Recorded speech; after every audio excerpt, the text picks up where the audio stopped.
जब सुने के होई भोजपुरी गाना बस बजे के चाही गाना।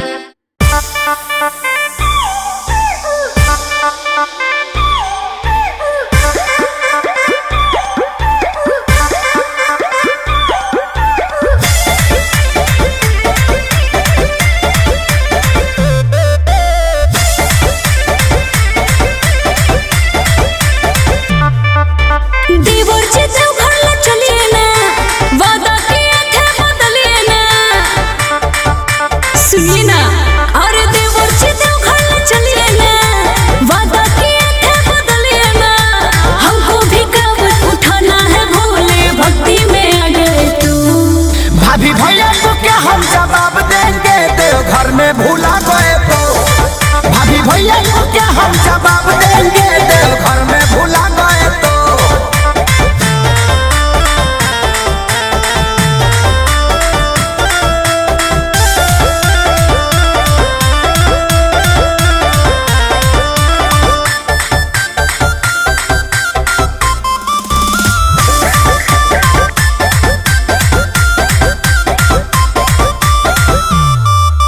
अभी से इतना मेकअप पोत रहे हो भाभी जी, भैया से डर लीजिए छीने ना करवा के चाभी जी। आपके भैया बड़े बदमाश, पूछे तो मना कर देंगे। देवरू पैसा के टेंशन ना लीजिए, गाड़ी में तेल भरवा देंगे।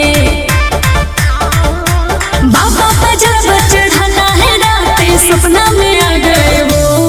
भाभी भैया से क्या हम जवाब देंगे देवघर में भूला गए तो भाभी भैया से क्या हम जवाब देंगे देवघर में भूला गए तो।